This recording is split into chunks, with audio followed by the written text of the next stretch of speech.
ஆண்டவராகிய இயேசு கிறிஸ்து உங்கள் ஒவ்வொருவரையும் ஆசீர்வதிப்பாராக. இந்த வார்த்தை இன்றைக்கு உங்களுக்கு ஒரு பெரிய மாற்றங்களை கொண்டு வரும் என்று நான் விசுவாசிக்கிறேன். வாசிப்போம். லூக்கா எழுதின சுவிசேஷ புத்தகம் 7வது அதிகாரம் 11வது வசனத்தில் இருந்து 16வது வசனம் வரைக்கும் வாசிக்கும் போது, லூக்கா எழுதின சுவிசேஷ புத்தகம் 7வது அதிகாரம் 11வது வசனத்திலிருந்து 16வது வசனம் வரைக்கும் வாசிக்கும் போது, நாயின் ஊர் விதவையின் உடைய ஒரு சம்பவத்தை குறித்து நாங்கள் பார்க்கிறோம். அங்கே பார்க்கிறோம், மறுநாளிலே அவர் நாயின் என்னும் ஊருக்கு போனார். அவருடைய சீஷர் அநேகரும் திரளான ஜனங்களும் அவருடனே கூட போனார்கள். அவர் ஊரின் வாசலுக்கு சமீபித்த போது மரித்து போன ஒருவனை அடக்கம் பண்ணும்படி கொண்டு வந்தார்கள். மரித்து போனவர்களை உயிரோடு எழுப்புகிற தேவன் நம்முடைய ஆண்டவராக இயேசு கிறிஸ்து. அவரே மரித்தவர்களில் முதற் பேரானவராய் இருக்கிறார் என்று வேதம் எங்களுக்கு அழகாக சொல்லுகிறது.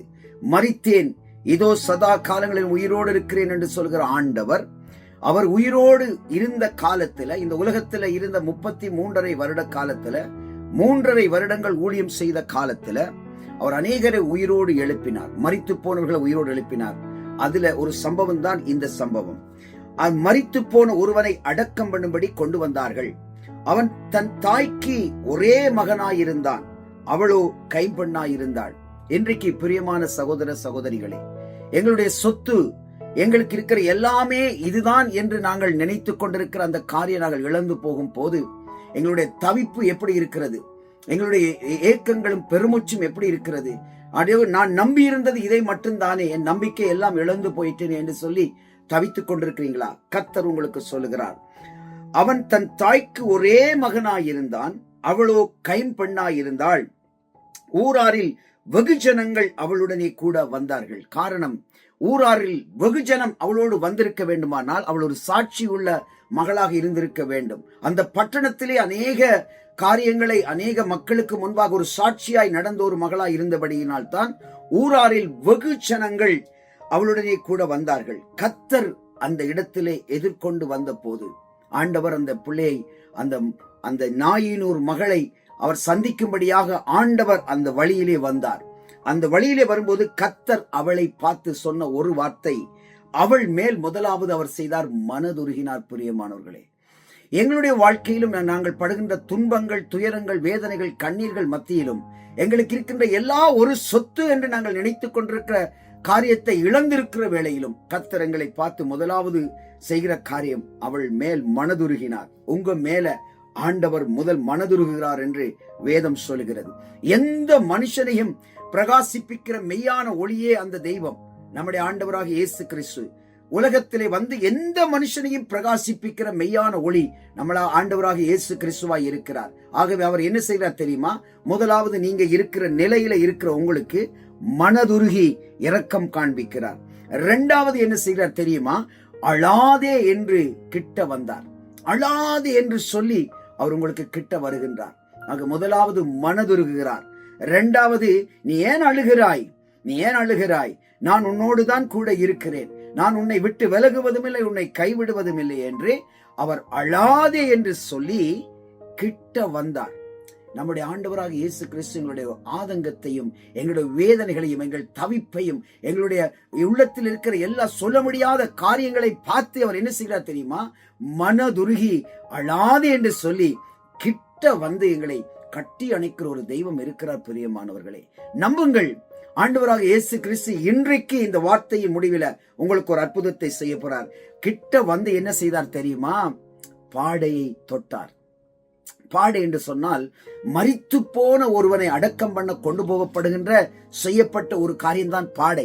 அதாவது எல்லாமே முடிந்ததுக்கு பிறகு ஒருவனை அங்கே வைக்கின்ற காரியம்தான் பாடை.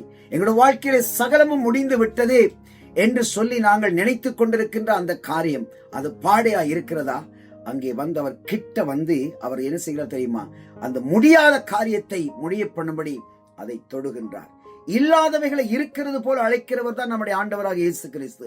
முடியாதென்று சொல்லுகிற காரியத்தை துவக்கமாய் செய்கின்றவர் தான் நம்முடைய ஆண்டவராக இயேசு கிறிஸ்து. இங்கே சொல்கிறது, கிட்ட வந்து பாடையை தொட்டார். பாருங்கள், கிட்ட வந்து பாடையை தொட்ட போது ஒரு சம்பவம் நடக்கிறது. பிரியமானவர்களே, அவர் முடியாத காரியத்தை முடிய பண்ணுகிறதுக்கு அவர் காரியம் செய்கின்றார். கிட்ட வந்தவர் பாடையை தொட்டார். அவருடைய கையை வைத்து பாடையை தொட்ட போது சுமந்தவர்கள் நின்றார்கள். இங்கேதான் ரகசியம் இருக்கிறது.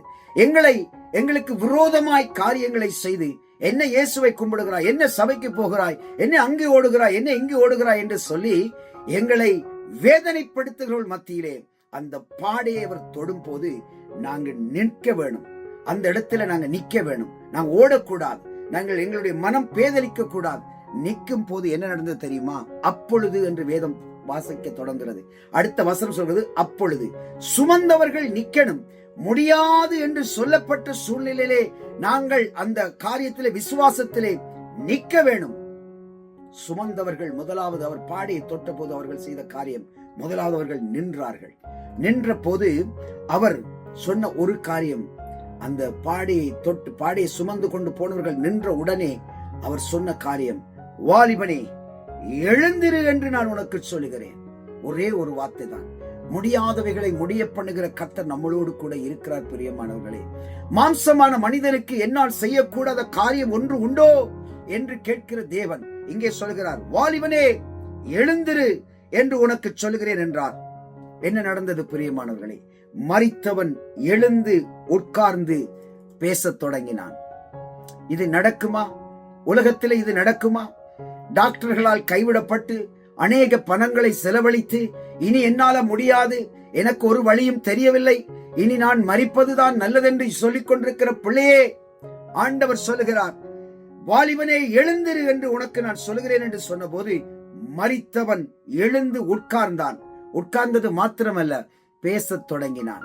முடியாத காரியங்களை முடிய பண்ணுகிற நம்முடைய ஆண்டவராக இயேசு கிறிஸ்து வாழ்க்கை இழந்து, வாழ்க்கை முழுவதும் அக்களிப்போடு, வேதனையோடு, கண்ணீரோடு, இனி அலைந்து இனி அலைச்சலினால ஒன்றும் செய்ய முடியாது என்று தவித்துக் கொண்டிருக்கிற பிள்ளையை பார்த்து கர்த்தர் சொல்லுகிறார், அவனை அவன் தாயினிடத்தில் ஒப்புவித்தார். மரித்தவன் எழுந்து உட்கார்ந்து பேசத் தொடங்கின உடனே அவனை அவன் தாயினிடத்திலே ஒப்பு கொடுத்தார். அப்படித்தான் ஆண்டவர். பிரியமானவர்களே, நடக்காத காரியத்தை நடக்க பண்ணி உங்களிடத்தில் அவர் கொடுப்பார். நீங்க என்ன செய்யணும் தெரியுமா? தொடர்ந்து அந்த தெய்வத்தை விடாதபடி அவரை நமஸ்கரிக்க பழக வேண்டும். அவரை தொடர்ந்து தேட வேண்டும். இன்றைக்கு அற்புதங்களை பெற்றுக்கொண்டு போய்விடுகிறவர்கள் தான் அதிகமாக இருக்கிறார்கள். அநேக அற்புதங்களை பெற்றுக்கொண்டு போய்விடுவார்கள், மறந்து விடுவார்கள். அதுதான் ஆண்டவரை துக்கப்படுத்துகிற ஒரு காரியம். அற்புதங்களை பெற்றவுடனே நாங்கள் அவரை தேடுகிற அந்த பழக்கங்களோட வாழ்க்கையில் வர வேண்டும். மரித்தவன் உட்கார்ந்து பேசத் தொடங்கினான். அவனை அவன் தாயினிடத்தில் ஒப்புவித்தார். எல்லாருக்கும் ஒரு பயம் பிடித்தது. இது எப்படி நடந்தது? இது எப்படி நடந்தது? இது எப்படி நடக்க கூடும் என்று ஒரு பயம் பிடித்தது.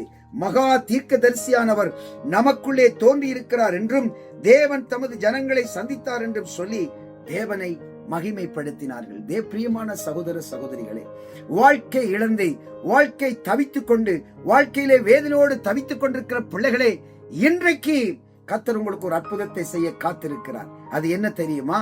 மரித்து போன காரியத்தை உயிரடைய பண்ணி உங்களோட வாழ்க்கையை வெற்றி சிறக்க பண்ணுகிற தேவன் உங்க பக்கத்துல தான் இருக்கிறார்.